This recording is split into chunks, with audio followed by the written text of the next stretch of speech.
¿Qué tal amigos? ¿Qué tal amigas? Qué gusto estar con ustedes en este arranque de semana.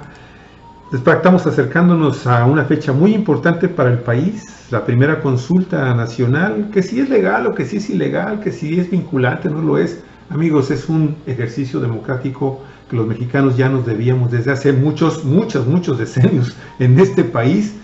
22 de octubre del año 2018, 10 de la mañana con 55 minutos, tiempo de Baja California. Les recordamos que estamos transmitiendo en Ensenada, en la Casa de Cuatro Vientos, y les voy a presentar a esta belleza, Olga Alicia Aragón Castillo.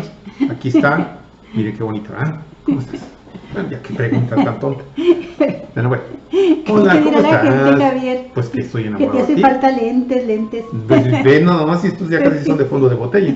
¿Qué tal, amigos, ¿qué tal, amigas de Cuatro Vientos? Pues muy bonito inicio de semana, tengan todos y todas ustedes. Y vamos a empezar nuestro programa, y me gusta el comentario que ha hecho Javier. Esta consulta es un ejercicio democrático. Ojalá y que la hubiera hecho Enrique Peña Nieto, no estaríamos en este problema si nos hubiese preguntado con anticipación si queríamos el aeropuerto o no en Texcoco, con la información más completa posible de lo que significaba esa opción, ¿no? Ojalá se hubiese hecho así, Javier. Pues ahí sí están las cosas, Alicia. Y bueno, les digo, el próximo 25 arranca y les tenemos detalles de en dónde estarán ubicadas las casillas, en las calles. Le vamos a dar puntos de referencia, están muy bien ubicadas, tanto en los 5 municipios, como ya les habíamos dicho hace una semana, quizás un poquito más, les habíamos dicho que los 5 municipios de Baja California se incorporan, y nosotros hoy les vamos a dar las ubicaciones en los 5 municipios para que tenga usted la información completita de si usted quiere votar, si usted quiere participar en esta primera consulta democrática que se hace en el país, pues creo que en un siglo, en Galicia. Vamos a ver si esto funciona. Bueno, después de lo de la expropiación petrolera, ¿va? Bueno, la expropiación petrolera no fue tanto una consulta, ¿eh? Es cierto, fue un sí, golpe. Lo que sí hizo Lázaro Cárdenas fue un trabajo de consenso, de información, de darle detalles a la gente de cómo estaba la situación, lo que perdía el país con estas empresas, pues ya eran transnacionales desde entonces. Y lo que también hubo fue una respuesta extraordinaria de la ciudadanía, como nunca antes se había dado en la historia del México, y como no se repitió tampoco jamás, porque, bueno, híjole, parece ya cantaleta, pero mucha gente, sobre todo los jóvenes, no lo saben, Javier, de cómo la gente, para que pudiera pagar el presidente de México, la República Mexicana, pudiera pagar las indemnizaciones a las empresas extranjeras petroleras, la gente iba, y desde los más acaudalados, iban y entregaban sus joyas, un cheque, dinero en efectivo. Los más pobres iban y entregaban una gallina, un puerquito, su cochinito de ahorros, lo que pudieran. Y fue la convocatoria más grande que haya hecho presidente alguno, con respuesta así enorme de la nación, del país. Otra historia igual, a mí me la cuentan los historiadores, Javier. Me la cuentan personas mayores de edad que vivieron en esa época, y te juro que hasta la carne se pone chinita, porque dice uno, ¿cuándo ha visto que un gobierno mexicano pueda tener ese respaldo por el pueblo, por su pueblo? Bueno, pues ese fue el caso. Vamos a ver cómo le va ahora a Andrés Manuel López Obrador y la consulta para el nuevo aeropuerto. Los detalles en un ratito más. Taxis Jesús Núñez, bienvenido. El primero, Carlos Alberto Gastelum. Buenos días, les mando un extenso saludo, que tengan un excelente inicio de semana, igualmente para ti, Jesús, maestro, y para todos acá en la comunidad Cuatro Vientos. Olga, pero bueno, les hemos estado diciendo que este fin de semana iba a estar pletórico de información con el tema de la caravana migrante, y hoy arrancamos con este tema. Fíjese, traemos 4 notitas muy interesantes que esperemos que también les sirvan para forjar su criterio.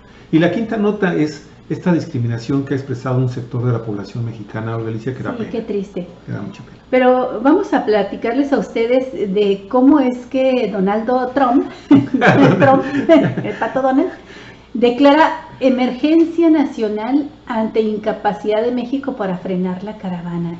Acuérdese que está en campaña y que en unos días más van a tener elecciones en Estados Unidos, así es que está haciendo bandera electoral de esto el presidente estadounidense. Y la nota es de Jesús Esquivel, del semanario Proceso. Con el argumento de la incapacidad de la Policía Federal y del Ejército Mexicano para detener la caravana de migrantes centroamericanos, el presidente de Estados Unidos, Donald Trump, alertó a sus Fuerzas Armadas y a la patrulla fronteriza de una emergencia nacional. Mire, hoy lunes por la mañana, en uno de sus acostumbrados mensajes en su cuenta personal de Twitter, incluso sin sustentar sus argumentos, Donald Trump señaló que criminales y un número no determinado de personas del Medio Oriente se están mezclando con los integrantes de la caravana que se encuentran en Chiapas. Tristemente parece que la policía y el ejército no pueden detener a la caravana que se encamina a la frontera sur de Estados Unidos. Criminales y un número no determinado de personas del Oriente Medio se han inmiscuido con ellos. He alertado, dice Donald Trump, a la patrulla fronteriza y al ejército de que esto es una emergencia nacional. Ya se haga de cuenta que da un manotazo en la mesa, en el escritorio, y dice, debemos cambiar las leyes. En otro Twitter, culpó a los demócratas de la incapacidad legal de contener la migración y dijo textualmente: cada vez que se observa venir a una caravana o a indocumentados o intentar llegar como indocumentados a nuestro país, pienso y culpo a los demócratas por no darnos los votos para cambiar nuestras patéticas leyes de inmigración. Recuérdenlo en estas elecciones de medio periodo. Es muy injusto para migrantes que lleguen legalmente. Es muy injusto para migrantes que están llegando a Estados Unidos de manera legal. Fíjate cómo cambió el lenguaje y la forma en cómo se expresa de nuestro país y de las autoridades y los centroamericanos. Cuando se contuvo la semana pasada, el viernes, sábado, cuando se contuvo el flujo migratorio de la caravana, cuando gasearon los policías mexicanos, dijo cosas preciosas del gobierno mexicano, de sus militares, de su gobierno, en fin, amigos, nos puso en los cuernos de la luna. Incluso, en un exceso, llegó a decir lo que todo el mundo sabemos, pero que políticamente es incorrecto decirlo así, ¿sí? Que México reconocía el liderazgo de Estados Unidos y que por eso, de Estados Unidos de Norteamérica, y que por eso habían actuado tal y como se los había pedido Donald Trump, y con este gobierno, que sabemos cómo ha tenido esta relación vergonzosa, por decirlo menos, con los Estados Unidos en sus relaciones diplomáticas. Yo creo que esto, como que le picó las costillas al gobierno de Enrique Peña Nieto y a quien está detrás de Enrique Peña Nieto, y como que esto originó en Galicia lo que después sucedió entre el sábado en la noche y el domingo ayer, en que cruzaron finalmente los hondureños y todos los centroamericanos. ¿Y qué cree usted? Ayer una columna de aproximadamente 7,000 personas ya empezó a llegar a la ciudad de Tapachula, que es la segunda ciudad más importante de Chiapas. Así es, las cifras sobre el número de migrantes que integran la caravana hondureña que avanzó ya hacia Tapachula esta mañana es incierta. ¿Por qué? Porque se va agregando cada vez más y más personas, y muchos de ellos no como migrantes, sino como gente que se solidariza, Javier, y seguramente habrá mexicanos que dicen, bueno, pues si esta caravana va para Estados Unidos, yo me sumo. Agarro mis tiliches y me voy con ellos, ¿no?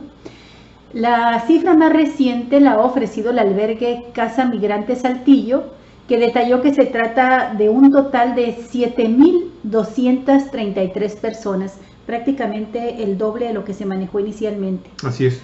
De los cuales 1,070 son niños, 1,070 niños, 1,307 niñas, 2,234 mujeres y 2,622 hombres. Fíjate que por eso antier veíamos al obispo de Saltillo, a Raúl Vera. A Raúl Vera, ya en Chiapas, en este lugar, haciendo declaraciones para que se respetara los derechos humanos de los migrantes y para que en México terminara la xenofobia y la discriminación, porque pues la Casa Migrante Saltillo es la primera instancia, amigos y amigas, que nos da un número tan preciso, porque fíjense lo que han estado reportando las agencias internacionales con cifras que medio recuperan ahí de ciertas voces del gobierno mexicano. Ayer en la mañana, la agencia AP reportó que caminaban más de 5,000 personas, mientras fuentes de protección civil en Chiapas dijeron a la agencia española EFE que se trataba de más de 3,000 los migrantes que recorrieron los casi 400 kilómetros que hay entre Ciudad Hidalgo y Tapachula, la segunda ciudad más importante del estado mexicano. donde ayer por la noche ya pasaron la noche, amigos, ya pasaron la noche estos 7,000 migrantes centroamericanos. Trabajadores internacionales, dicen ellos, ¿no? No somos criminales, somos trabajadores internacionales. Y el obispo Raúl Vera lo que dijo así en 2 frases. La primera es que el gobierno mexicano cree que todavía somos el patio trasero de Estados Unidos. Se lo dijo al gobierno de Enrique Peña Nieto por la acción que cometió al inicio, Javier, de la caravana en nuestra frontera. Así que hasta gases lacrimógenos los aventó. Así es. Y la segunda frase, y con mucha contundencia, dijo el obispo que tienen en su organización constancia de que en México se practica terrorismo en contra de los migrantes. Bueno, pues la nota de proceso señala que los migrantes, hartos de los intentos de México de procesarlos, burlaron a las autoridades al cruzar el río Suchiate. Partieron de Ciudad Hidalgo a primera luz del día, de a 10 en fondo, formaditos, hacia su próxima parada, la ciudad de Tapachula. No estuvo claro de inmediato de dónde provenían los viajeros que se sumaron durante la noche, hasta llegar a 7,000. Este comentario que tú hiciste no está contemplado en esta nota, pero leí que muchos de los migrantes que ya estaban en México y que habían cruzado de manera individual y que estaban ahí, en cuanto vieron a la caravana que se avecinaba y todo esto, esperaron y se juntaron. ¿Sabes por qué? Porque consideran que es la forma más segura de viajar por México. Porque tú sabes que pueden ser objeto de cualquier cantidad de actos de represión, de golpizas, de asaltos, de asesinatos por Galicia. Ya lo habían hecho en la primera caravana de mediados de año que se realizó acá en México y que Peña Nieto y su gobierno, ¡pum!, la cortaron, la terminaron a petición de Donald Trump. Y ahora hicieron exactamente lo mismo. Dijeron, pues ya vienen aquí todos, ¿sabes qué? Nos unimos y más seguros. Oye, para que no me salten, para que no me roben, no me desaparezcan. Es como en la naturaleza, Javier, lo habíamos comentado.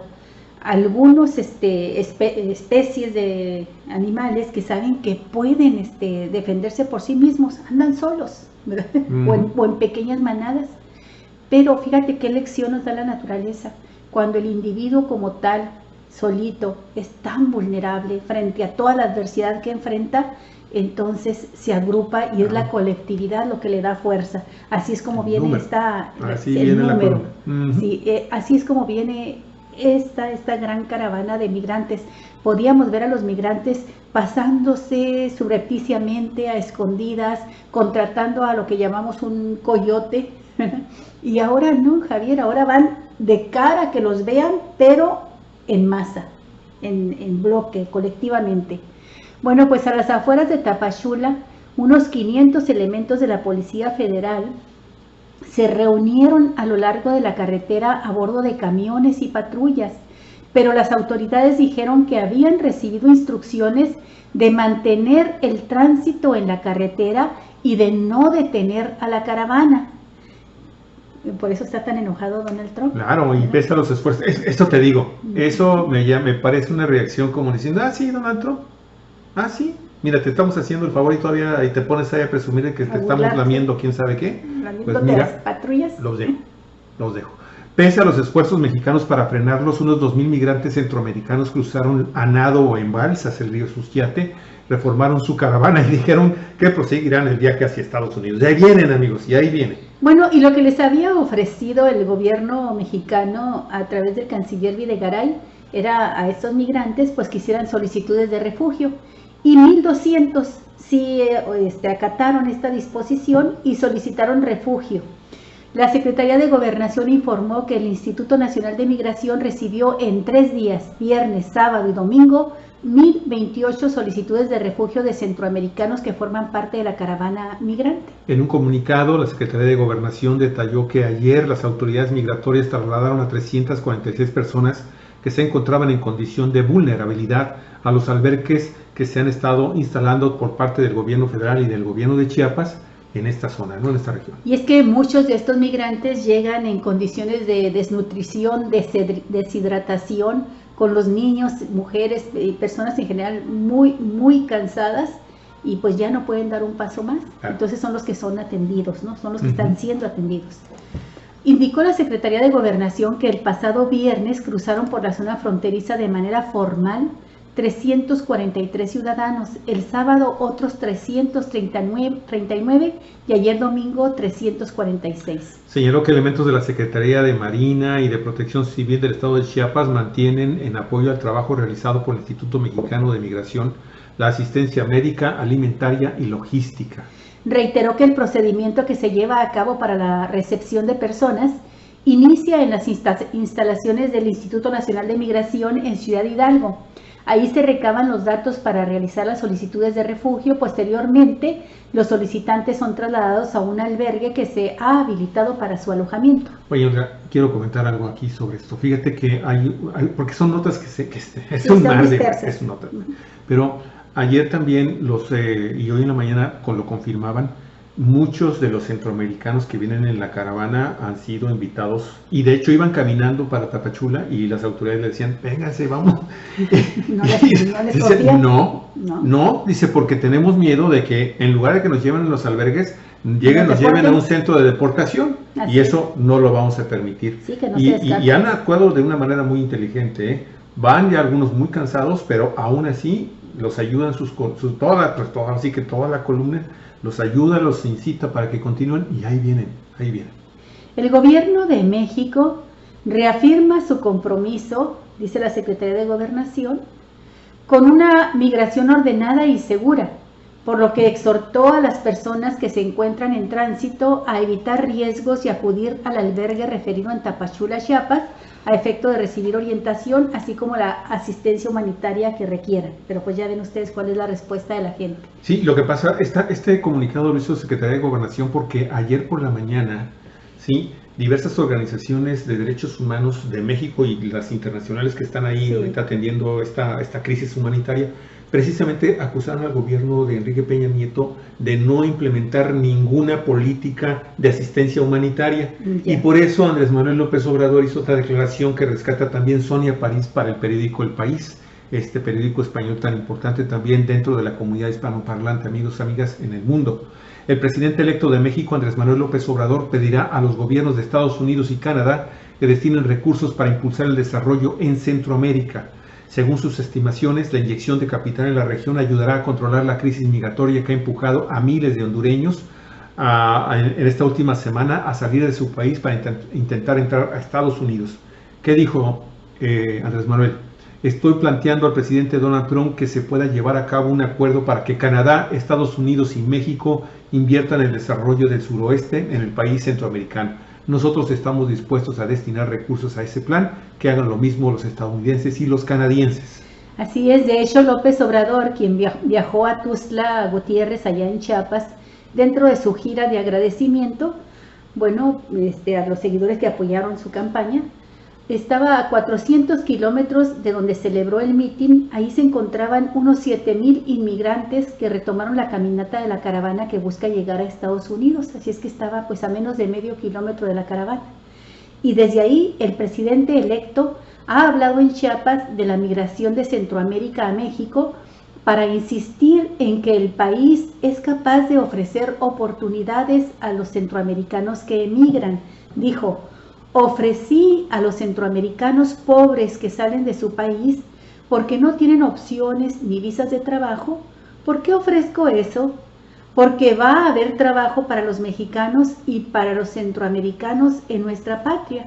Y aseguro que México va a llegar a tasa cero de desocupación.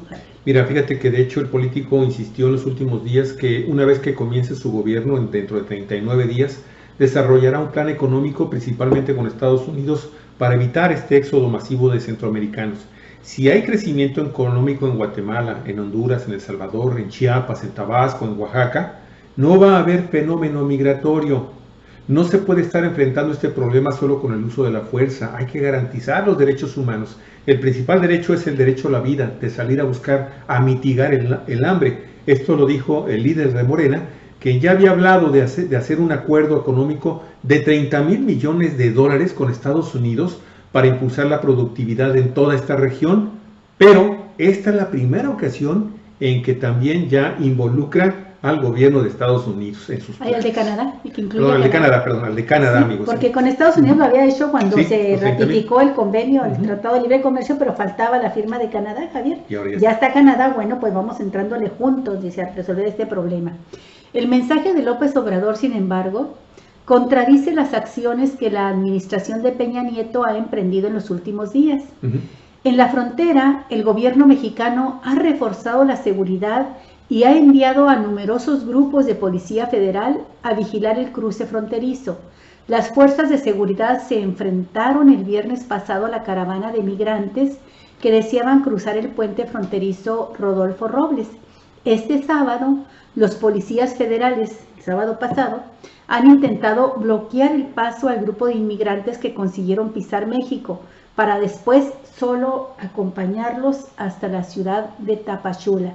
Y fíjate que escuché una declaración de un policía, Javier, entrevistan periodistas de televisión a un policía de CNN, y dice el policía federal, dice, tuvimos órdenes de no agredir a los migrantes considerando las condiciones de vulnerabilidad, de extrema vulnerabilidad en que se encuentran, ¿no? Claro, vienen cansados, muy desgastados físicamente, vienen con hambre, vienen con sed, vienen con niños. Usted acaba de escuchar el reporte, amigos y amigas, estamos hablando de casi 3,000 personas de las que vienen, son casi 3,000 son niños, entre niños y niñas, son infantes. Entonces toda esta situación, la verdad es que ha puesto en el ojo del huracán a México, y cualquier tontería que se pudiera cometer ahí, Galicia, es muy difícil. Por eso Andrés Manuel, de nueva cuenta, ayer en Tuxtla Gutiérrez convocó al gobernador Velasco a que le dé todo tipo de apoyos, comida, agua, vigilancia, seguridad al grupo de migrantes en lo que cruzan por el estado. Y lo que estoy viendo en Galicia es que muy probablemente dentro de unos, ¿qué serán? Unos 5, 6, quizás 7, una semana más, este grupo estará comenzando a llegar a las inmediaciones de la Ciudad de México. Y ahí en Galicia se va a poner muy interesante porque hay muchos grupos de personas que ya los están esperando para recibirlos con alimentos. De hecho, mucha gente, fíjate, estuve leyendo algunas narraciones muy interesantes. Aquí mismo, amigos y amigas, entre la frontera y Tapachula, llevo muchos chiapanecos que han estado solidarizándose, les están entregando comida, ropa, vestimenta para que continúen y alentándolos a que continúen. Eso contrasta con lo que está sucediendo, Olga Alicia, con el tema de la xenofobia, de la discriminación en México. Hoy escribe en su columna nuestro queridísimo Raúl Ramírez Baena, que es un especialista en derechos humanos, amigos y amigas, aquí en Baja California y en el noroeste de la República, y habla precisamente de cómo aparece una vez más esta vena xenofóbica, así es, discriminatoria, muy lamentable. Se lo recomendamos ampliamente, está muy interesante su artículo, está muy bien planteado. Qué pena, de veras, porque parece que no nos vemos en un espejo, ¿no? Y ahí está, como si nosotros fuéramos la raza aria. Ahí están muchos mexicanos criticando a los centroamericanos, tachándolos de prietitos, negritos que vienen, negros y prietos que vienen aquí a nuestro país y que ya no queremos que vengan más, ¿no? Hay un aspecto muy importante en el que también se han centrado estos mensajes en contra de los migrantes, que vienen a quitarle trabajo a la gente cuando en este país no hay trabajo tampoco para los mexicanos. Algo que también de nueva cuenta leímos en una de tantas notas sobre Galicia es que Andrés Manuel López Obrador está planteando utilizar la mano de obra de los centroamericanos en estos 3 grandes proyectos que tiene para la región sureste de México.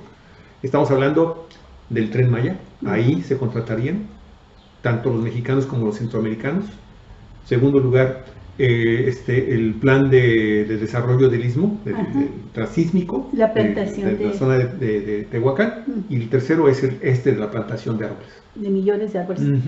Bueno, y hace cálculos López Obrador de que en realidad le va a faltar mano de obra para esos proyectos, ¿no? Entonces, porque lo acusan y dicen, ¿cómo es irresponsable? Va a traer a muchísimos trabajadores centroamericanos. Bueno, lo cierto también, y lo señalan muchos analistas, es que los centroamericanos no quieren venir a quedarse en México. Ven a México como algo que pues es inevitable, queda en la ruta hacia Estados Unidos. Ellos quieren irse hacia Estados Unidos, pero sí buscan un trato digno, humano, en la ruta por nuestro país, y si pueden un tiempo quedarse a trabajar, pues qué mejor, ¿no? Mientras recuperan fuerzas, se hacen de recursos para seguir avanzando, ¿no? Y un último dato sobre estos temas, Galicia, fíjate, antes de entrar a la quinta nota que se prepararon, una nota que tú necesitas el favor de mandarnos. Fíjate que se ha estado ahora acusando a Andrés Manuel López Obrador que no está inventando el hilo negro con el tema de las famosas visas de trabajo. Que eso ya existe actualmente en México, que es una chamburrada, que es algo. No sé, pues sí, el problema es que no se aplica. No se aplica. Que nadie en este gobierno federal, que todavía nos faltan 39 días, haga de cuenta que, híjole, cómo están desesperados ya. Pero, oye, hasta Javier Corral le dijo a López Obrador, ya me dan ansias de que sí, no llegues. De que llegues ya. Y ya le prometió que una de las primeras acciones que va a hacer el día 1 de diciembre va a ser solicitar la extradición de todos aquellos bribonetes. Sí, ¿no? le quitó la bandera a Corral. Corral, porque Corral había estado haciendo campaña durante todo el periodo de campaña electoral y aún después había estado haciendo esta campaña con esta consigna que manejó mucho Ricardo Anaya, el candidato panista, de que López Obrador tenía un pacto de impunidad con el PRI, ¿no? Con los priistas, y que no les iba a tocar un pelo. Y resulta que el Corral insistía, por lo tanto, en que si ganaba López Obrador, pues se iba a extender el manto de impunidad contra César Duarte, exgobernador priista de Chihuahua, que está refugiado en Estados Unidos, no en calidad legal, pero está viviendo en Estados Unidos, y contra el que el pueblo y el gobierno chihuahuense están pidiendo su extradición para que rinda cuentas, Javier. Total, ese tema es colateral. López Obrador ya dijo, lo primero que haré es girar instrucciones el día primero, ¿cómo se llama? El nuevo ministro. ¿Marcelo Ebrard? A Marcelo Ebrard. Al carnal Marcelo. A Marcelo Ebrard para que de inmediato se cumplan todos los requisitos y exigencias necesarias para la extradición de César Duarte. Pero miren, amigos y amigas, Alicia encontró una nota que nos va a ayudar muchísimo a contextualizar todo esto que está sucediendo, una parte del problema que actualmente están viviendo cientos, si no es que millones de centroamericanos, y por eso está este movimiento tan grande, que tiene varios años en que este movimiento de migrantes centroamericanos se ha cruzado por México y le ha estado dando dolores de cabeza al gobierno de Estados Unidos, porque Barack Obama, no cree usted que era un angelito. Barack Obama estableció el récord de expulsiones de Estados Unidos de personas indocumentadas, que no ilegales. Y no solo eso, durante su gobierno se ejerció un golpe de Estado contra Honduras. Y antes de entrar así a las noticias, platicábamos Javier y yo de las situaciones que han ahondado, la situación de miseria, de inseguridad, todos los problemas que están enfrentando los hondureños y que los obligan ahora a emigrar. Y en gran parte tiene que ver con el hecho de que los Estados Unidos promovieron un golpe de Estado contra el presidente electo democráticamente por el pueblo de Honduras, contra Manuel Zelaya, y después de que por la fuerza lo obligaron a dejar el gobierno, le arrebatan el poder, entró Honduras a una situación de descomposición política, económica y social, que ahora está pagando las consecuencias, tanto el pueblo hondureño como los propios Estados Unidos, por esta gran cantidad de migrantes que se ven forzados a salir de su país. Bueno, mejor les leemos esta nota, que andábamos buscando algo que reflejara esta situación, y encontramos un trabajo periodístico muy bueno de Pablo Ruiz y Adrián Bernal de Telesur. Y ellos nos recuerdan este dato histórico de la historia reciente de ayer.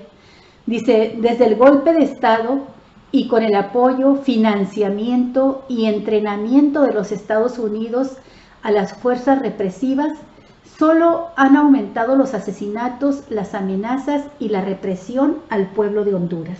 El 28 de junio del 2009, el presidente democrático de Honduras, Manuel Zelaya, fue sacado por la fuerza del Palacio Presidencial, puesto en un avión militar desde la base Soto Cano, sede de las Fuerzas de Tarea Conjunta Bravo del Ejército de Estados Unidos, siendo expulsado a Costa Rica. ¿Cómo ve?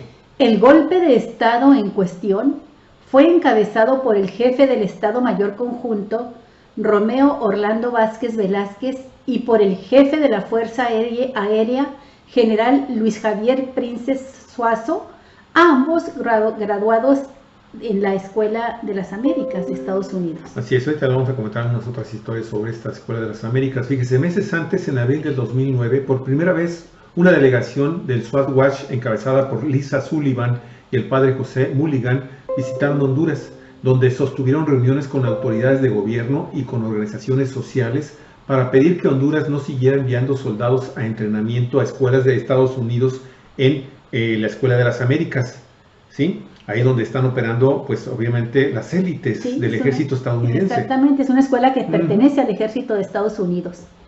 A este llamado se sumó entonces Berta Cáceres. ¿Se acuerda usted de esta líder de fama internacional, defensora de los derechos humanos, asesinada recientemente? Bueno, pues ella era coordinadora general del Consejo Cívico de Organizaciones Populares e Indígenas de Honduras, quien pidió en presencia de la delegación al presidente Manuel Zelaya, en una reunión con organizaciones en San Pedro Sula, que Honduras retirara a sus soldados de la Escuela de las Américas. En marzo del 2016, Berta Cáceres fue cobardemente asesinada entre los responsables militares con entrenamiento militar que hicieron en los Estados Unidos y en la Escuela de las Américas. ¿Por qué el golpe de Estado? En pocas palabras, porque en el gobierno de Manuel Zelaya, mientras estuvo en el cargo, su política se hizo cada vez más progresista, reduciendo la pobreza en un 10%, aumentando el salario mínimo en un 80%, proporcionando educación gratuita a todos los niños, proporcionando subsidios para los pequeños agricultores y fundamentalmente teniendo un contacto más cercano con los movimientos sociales de Honduras, una política que se alejaba cada vez más de la línea neoliberal impuesta por los organismos financieros internacionales a los gobiernos de América Latina. Sí, fíjate qué graves crímenes estaba cometiendo el presidente democráticamente electo por el pueblo de Honduras. Situaciones similares se han dado en diferentes partes del mundo con la intervención directa del gobierno de Estados Unidos, de sus agencias de inteligencia. Han preparado infinidad de golpes de Estado, han preparado infinidad de grupos paramilitares que han estado asesinando a diversos activistas en todo el mundo, amigos y amigas. Obviamente México tiene una situación privilegiada en este tipo de intervenciones. Lo último que estábamos leyendo, Galicia, que yo quería hacer referencia a esto, porque hace unos días nos encontramos finalmente una liga que nos lleva a un documento de los que se desclasificaron en el año 2009, aproximadamente 2008, sobre los temas del movimiento estudiantil y de la represalia del halconazo famoso en junio del año 1971. Y ahí, amigos y amigas, una vez que se desclasifican los documentos por parte de la CIA, de la Agencia de Inteligencia de los Estados Unidos, se demuestra con documentos como, por ejemplo, personal del famoso grupo Olimpia, del batallón Olimpia, ¿sí? y los que integraron los grupos paramilitares del halconazo, amigos y amigas, fueron precisamente a esta escuela. Capacitados en la Escuela de las Américas. Hacer trabajos, a ser capacitados precisamente para minar a los movimientos sociales en México que estaban dando, y fundamentalmente a los grupos que estaban afiliados o tenían ciertos vínculos con grupos de izquierda, Partido Comunista, en fin, y también, obviamente, con los movimientos de los jóvenes. Sí. Y eso está totalmente identificado, sustentado con documentos oficiales desclasificados por el gobierno de Estados Unidos. Y te refieres tú a este libro que estamos leyendo, Javier, de Carlos Montemayor, sí, que nos lleva a una liga. Fue su libro póstumo, lo alcanzó a terminar poco antes de morir y se editó ya cuando él ya había fallecido, y se llama el libro La violencia de Estado, la violencia antes y después de 1968, con documentos que no solamente demuestran cosas tan graves como esta que acaba de mencionar Javier, sino, imagínese usted qué vergüenza tan grande, los presidentes de México, como López Mateos, Gustavo Díaz Ordaz y Luis Echeverría, en la nómina de la CIA, como viles soplones.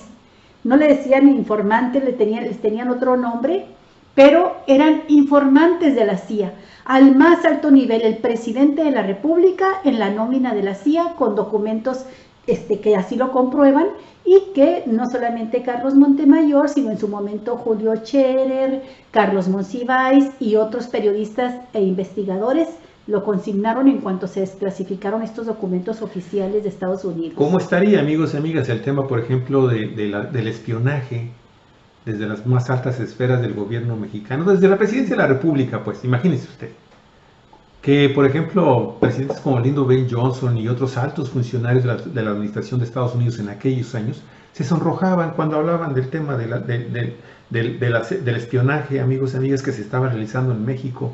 Ahí utilizaban al presidente y a todo el aparato de gobierno de México en los años de estos 3 presidentes para estarle espiando a todos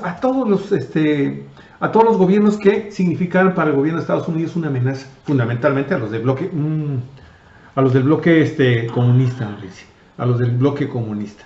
Entonces, ¿Se salió? Sí, nos salimos, pero ahorita vamos a iniciar. Tú continúa porque estamos todavía en YouTube. Mira, aquí estamos. Sí. Bueno, pues uno de los datos también que tiene que decirse, porque está vinculado a este caso, Javier, de cómo el gobierno mexicano, cumpliendo órdenes de Estados Unidos, pues ha realizado un trabajo de espionaje tremendo a favor de Estados Unidos. Y fue cuando asesinaron al presidente Kennedy, Estados Unidos, Lyndon B. Johnson, le pidió al gobierno de México que lo ayudara para ver si podían detectar algunos datos del presunto homicida, ¿no? De Kennedy. Y se sorprendieron al ver cómo el gobierno mexicano, así lo mencionan ellos, tenía la red más extensa de escucha, es decir, de teléfonos intervenidos. Claro. No solamente escuchaban absolutamente a todo el personal de la embajada de Estados Unidos, de la embajada rusa y la embajada cubana, eran escuchados desde los embajadores hasta el encargado de la limpieza. Toda llamada telefónica que entraba o salía de ahí era inmediatamente escuchada por el espionaje mexicano para servicio de los estadounidenses, ¿no? Al servicio de la CIA. Sí. Total. Bueno, ya restablecimos una nueva transmisión en vivo en Facebook con Galicia. De nueva cuenta, una disculpa. Hemos estado aquí con este tipo de problemas. Pero bueno, vamos a continuar con la última nota, Galicia. ¿Sabes qué? Porque esto sí ya se nos viene el tiempo encima. Sí. Consulta sobre el nuevo aeropuerto, amigos y amigas. Es el tema de esta segunda y última parte de nuestro programa del día de hoy. Osvaldo Medina, muchas gracias por estar con nosotros. Te agradecemos. Si puedes, ayúdanos compartiendo el programa, pedacito que nos queda. Mira, ¿qué debo hacer para participar en la consulta del nuevo aeropuerto? Ahí les va Luis Alonso Pérez del portal HuffPost. El próximo jueves 25 de octubre, lunes, martes, miércoles, jueves, 4 días más, amigos y amigas, dará inicio el periodo de 4 días de consulta nacional para decidir el rumbo que deberá tomar el proyecto del nuevo aeropuerto internacional de la Ciudad de México, que está convocado por el presidente electo Andrés Manuel López Obrador como un ejercicio de democracia participativa y contará con 2 opciones a elegir. 1, ahí están las preguntas. Sí. Reacondicionar el actual aeropuerto de la Ciudad de México y el de Toluca y construir 2 pistas en la base aérea de Santa Lucía. O 2, continuar con la construcción del nuevo aeropuerto de Texcoco y dejar de usar el actual aeropuerto internacional de la Ciudad de México, el famoso Benito Juárez. Antes de acudir, ¿sí?, a elegir la opción que consideres más adecuada para resolver el problema de saturación de vuelos que llegan a la zona metropolitana del Valle de México, se recomienda analizar los pros y contras de cada una de las 2 opciones en esta boleta. El Foro Consultivo, Científico y Tecnológico, que es un órgano autónomo de consulta del Poder Ejecutivo del Congreso de la Unión, dio a conocer un documento de 14 páginas elaborado por diferentes grupos de expertos con los pros y los contras de cada opción que aparecerán en la boleta, para que la ciudadanía cuente con la información necesaria para tomar una decisión razonada, que eso es lo que se está buscando. También puede consultar en el portal mexicodecide.com.mx. Allá va, minúsculas, todo pegado. mexicodecide.com.mx en su sección de análisis para revisar una síntesis comparativa de ambos proyectos. Ahí también podrás descargar un programa en particular, amigos y amigas, un documento que describe con mayor detalle toda la información que está relacionada con esta consulta, para saber si tu municipio es uno de los 538 de la lista nacional y, de ser así, ubicar cuál de las 1073 mesas de votación se encuentran cerca de tu domicilio. Puedes ingresar en la misma página mexicodecide.com.mx, ¿sí?, el apartado localización de urnas de este portal de México Decide. El localizador te permitirá ingresar el nombre de tu municipio o también el código postal de tu casa para localizar tu urna. La plataforma te desplegará la colonia y las calles en donde se instalará la urna, así como una referencia para ubicarla mejor. De acuerdo con los organizadores, fíjese, este dato es muy importante, las plazas principales de las cabeceras municipales serán los lugares más comunes para instalar urnas. Esto nos hace suponer que aquí puede haber una urna, por ejemplo, en la Plaza Cívica, aquí están y quizá también aquí en el Parque Revolución, puede ser. Sí, ahorita aquí está. Ajá. ¿Sí? Las mesas estarán abiertas de las 8 de la mañana a las 6 de la tarde. Para participar en la consulta, solo tienes que presentar tu credencial de elector vigente.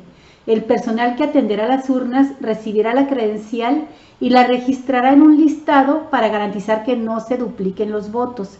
Si tienes alguna duda sobre el proceso, puedes visitar la página de internet de México Decide. También puedes consultar sus cuentas en redes sociales de Facebook y Twitter. Su canal de YouTube contiene varios videos informativos que puedes consultar. Así es. Ahí les van, amigos y amigas, la localización de las urnas, ¿sí?, en los municipios de Baja California. Ensenada, Maniadero, Parte Alta, están en Francisco y Madero, o también en Lázaro Cárdenas y Benito Juárez, frente al Parque de Maniadero. O sea, nos están dando incluso hasta un punto para que ubiquemos en dónde va a estar instalada la número 1, que en realidad es la mesa 22, es el código postal 22790. Entonces, Maniadero, Parte Alta, Francisco y Madero, también con la calle Lázaro Cárdenas y Benito Juárez, Parque de Maniadero. Segunda en Ensenada, Exegido Chapultepec, en la avenida General Lázaro Cárdenas, ¿sí?, y también en la calle Benito Juárez y calle Segunda. Esto frente al Parque de Exegido Chapultepec, ahí en la delegación, amigos y amigas. Ensenada, número 3, Popular Valle Verde 1.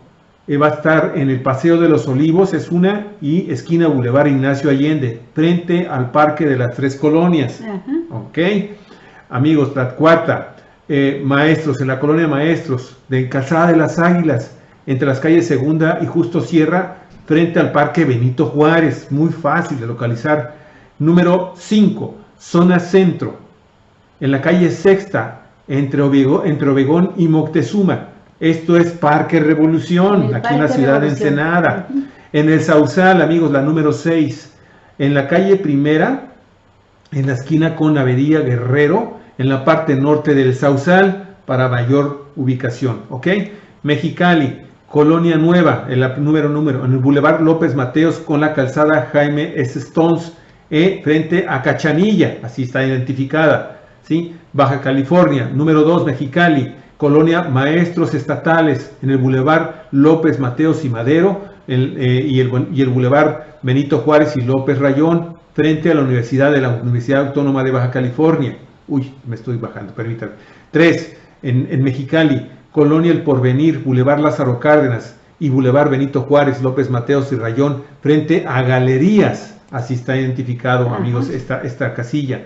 También está localizada la de Mexicali, Fraccionamiento Juventud, en el Boulevard Anáhuac con Imperio Bizancio y Boulevard Xochimilco, frente a Juventud 2000. Mexicali, Fraccionamiento Nuevo Mexicali, Boulevard Lázaro Cárdenas con calle Novena, Plaza Nuevo Mexicali. Mexicali, Ejido, Ciudad Morelos, Francisco Mendoza Sur, México Sur y Miguel Hidalgo, en el Parque Público del Ejido Morelos. Mexicali, Ejido Algodones, Avenida BB con Avenida B36 Pemex, frente al Jardín de Niños.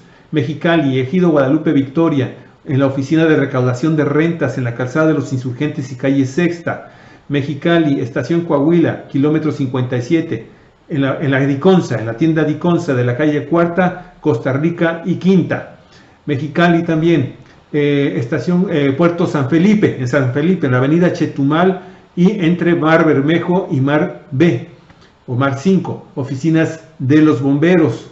Playas de Rosarito, carretera libre Tijuana-Rosarito, Ensenada, en la avenida General Emiliano Zapata y Plan de San Luis, en la plaza Pabellón Rosarito. Tecate, Centro Pliego, de la calle Ortiz Rubio y Callejón Libertad, frente al Parque Público Miguel Hidalgo. Tijuana, El Florido, Cañadas del Florido, Boulevard El Refugio, en la calle Las Fuentes y calle Tercera, frente a Plaza Las Fuentes. Francisco Villa, Ejido Francisco Villa, corredor Tijuana-Rosarito, con Boulevard Casablanca, frente a Plaza Paseo 2000. Tijuana, zona urbana Río Tijuana, prolongación Paseo de los Héroes, Boulevard Independencia y Avenida Rápida Poniente, en la zona de Plaza Río. Esquina, Tijuana también, esquina Manuel J. Cloutier, zona Río, tercera etapa, Avenida de los Insurgentes con Paseo del Parque y Boulevard Manuel J. Cloutier en la Macro Plaza. Tijuana, Parque Industrial Tijuana, en la Avenida Universidad con calzada de Tecnológico frente a la Universidad de UABC. Zona Centro, Carrillo Puerto 7428, frente al Parque Teniente Guerrero. También en Tijuana, Francisco Villa, amigos y amigas, Toribio Ortega con la avenida principal Abraham González en la Soriana Super. Tijuana, Francisco López Lucio, San Juan Inés de la Cruz con Boulevard Gustavo Díaz Orrazca, barbaridad, ese nombre lo debían de cambiar, con Calimax Díaz, y luego le pusieron Calimax Díaz Ordeas, hazme el favor, qué cosa. Así lo conoce la gente. Vergüenza, bueno, sí lo conoce. También Tijuana, Urbi Villa del Prado, en la calle de los Montes, en la bodega Horrera, de Villa del Prado. Tijuana, Sánchez Taboada, avenida Sánchez Taboada con Cruz de la Ruz, Mercado El Bosco, en el centro del, bueno, y ese ya es Baja California Sur. Ahí están, esas son las casillas. Bueno, pues ya tienen la información, vamos de todos modos a compartirla con ustedes por escrito en nuestro portal. Y aquí en Ensenada, no tiene pierde, Parque Revolución, de las 8 de la mañana a las 6 de la tarde, los 4 días consecutivos. Así es que pues hay que participar, corra la voz, invite a sus vecinos, a sus compañeros de trabajo, a su familia, todo mundo que vaya y dé su opinión sobre esta consulta tan importante, donde queremos los mexicanos que se construya el aeropuerto. Así es. Bueno, Olga, pues con eso damos por terminado, tenemos que salirnos, amigos y amigas. Corriendo. Muchísimas gracias por estar el día de hoy con nosotros. Mañana más temprano y obviamente el programa completo. Queremos agradecerle muchísimo el favor de su atención. Miguel Alberto Navarrete, maestro, muchas gracias por volverte a conectar, al igual que a Beatriz Serenidad Villador. Muchas gracias y nos vamos con un poco de música, Olga Alicia, y nos vamos, pero sí, como jiribillas, corriendo y caminando para no hacer hoyo. Lo digo que. Amigos, Cuatro Vientos. Cuatro Vientos, periodismo en redes. Pásela muy bien. Oscar Villarino, gracias por estar con nosotros y por hacerte presente. Te mandamos un afectuoso saludo. Ayúdanos a compartir. Un abrazo, Oscar. Vean los dos programas. Muy amables, ¿eh? Hasta luego. Y cerramos acá.